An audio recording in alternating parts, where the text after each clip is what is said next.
Alan, we're here at FAI HQ as we're just about to launch the new concussion guidelines. If you could just take a moment to explain to us what the background is around the new guidelines. Well, I suppose we reviewed our old concussion guidelines and reviewed them in the context of the most recent consensus statement on concussion, the sixth World Consensus Statement on Concussion. As is obvious, there have been five previous statements. The first one was in Vienna in 2001. And these are convened every few years where world experts come together over several months and compile a document that they release as the consensus statement. We then all review that and take what's out of that for our own sports and produce our own guidelines. So the sixth consensus statement was in Berlin in 2022. The document was published in 2023. We kept looking at the research, seeing if things had changed, if there was anything new, and we formed a small working group from within the FAI Medical Committee and from outside of that in the middle of last year, drafted the current documentation. We then thought it was important to distribute that documentation to external stakeholders to some extent. So we had the head of medicine at FIFPro look at it. We had some academics working in the area of concussion look at it, League of Ireland doctors and physios. We also asked a player to look at it who'd suffered from a concussion. And following on that and our feedback, we presented it to the full FAI Medical Committee. It was approved by the FAI Medical Committee and it was presented to the board of the FAI and it was approved by the board of the FAI. And I suppose the objective now is to disseminate this information, to explain where we need to explain, to answer any questions, and to listen to the people and the players that it's aimed for. Well, I suppose part of that process is this video today, because if we scale back to the very start of it, really, what is concussion? Yeah, it's a really important and good question, Kieran. Concussion in its simplest definition is a traumatic injury to your brain, the most important organ in your body, and it affects how we think, how we feel, how we behave, how we react. So it's a really important injury. We spend a lot of time in football wondering about knees and ankles and hamstrings, and they're quite important in terms of performance, but your brain is a pretty important organ as well. And I think the significance and the importance of this injury to your brain needs to be clearly appreciated.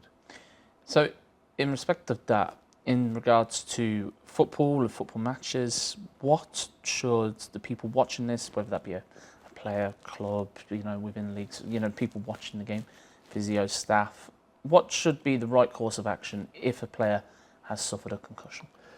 Yes, well, first of all, this document is for all players at all levels, whether you're an elite international footballer, a League of Ireland footballer, Women's National League footballer, under-12 footballer, or adult amateur footballer. It's for all footballers, so that's important to state.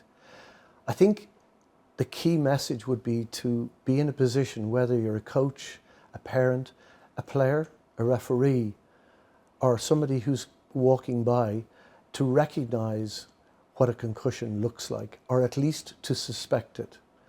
Once suspected, the player, and I emphasise it doesn't matter if it's the World Cup final or the under-12s final, the player must be removed from the field of play and must not return to the field of play for that day. The player should not be left alone, the player should not drive or operate machinery, and the player should not consume alcohol in that first 24 hours. So the recognition of concussion is really one of the key messages we would like to get across from this document. So why would a concussion be important to recognise? Because, as I've mentioned already, it is a damage, an injury to your brain. If a player is concussed, some of the symptoms that the player may complain of might be dizziness, headache, blurred vision, nausea, unsteadiness, imbalance, many symptoms. So you can imagine that player going back onto the pitch, the risk of further injury to that player and sometimes to opponents and other teammates can be significant. So the risk of a second injury is significant. So that's why the player needs to be removed and needs to be evaluated and assessed. There are situations where a concussion, I think it's important to say that most concussions do not involve a loss of consciousness. Right. If you lose consciousness, you're concussed.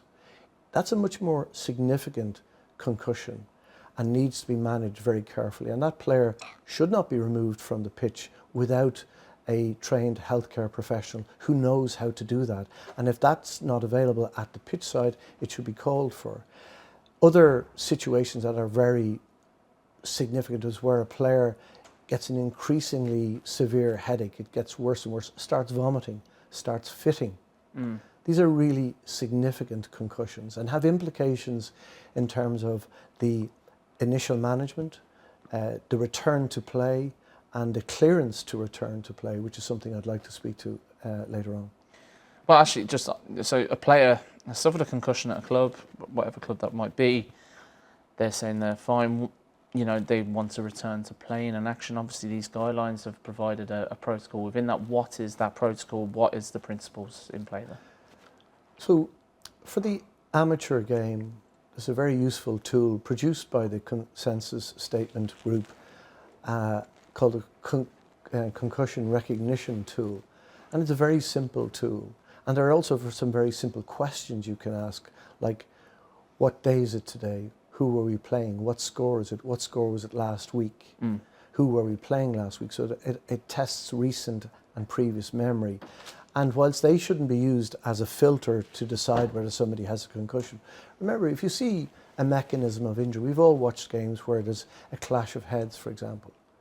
And you'll see one player very obviously, in a haze, and the other player functioning normally. And that can happen for sure. But I think when we see the player in the haze, we have to recognise that there's a potential for a significant concussion.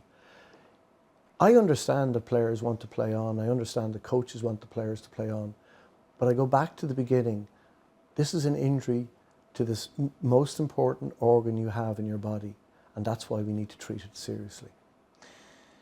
So, regarding what we spoke about today, is there any final take-home messages to the clubs, the players, the administration staff, the coaches across the game in Ireland? So what are the key messages to take away from this? Well, there's a couple of things maybe just before we get to that, Kieran.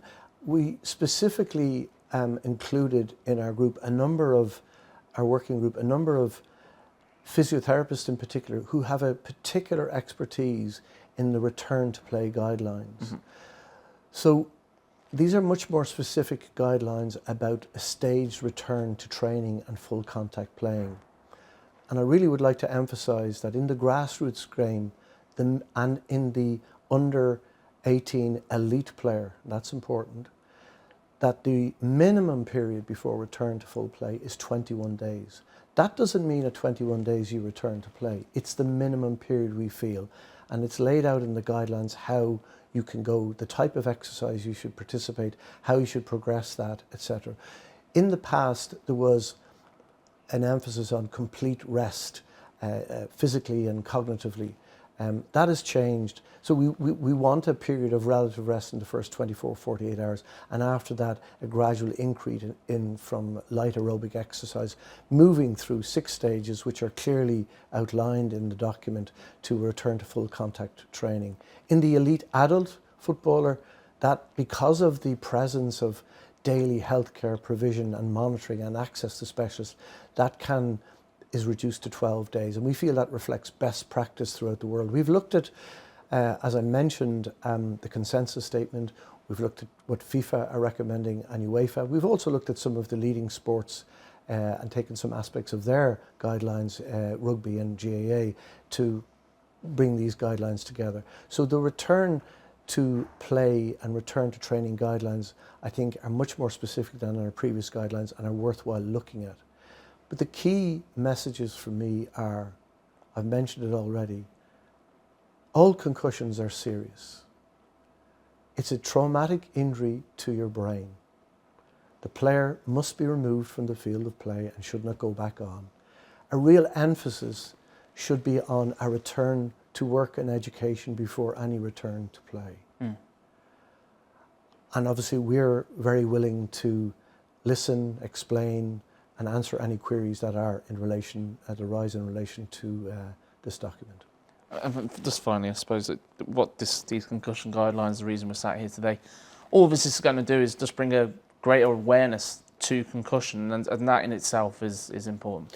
It's all about education. What you want to be able to do as a parent, a coach, a fellow player on the sideline saying, I think this player has been concussed, to take care of them and make sure they get looked after so they leave the field of play.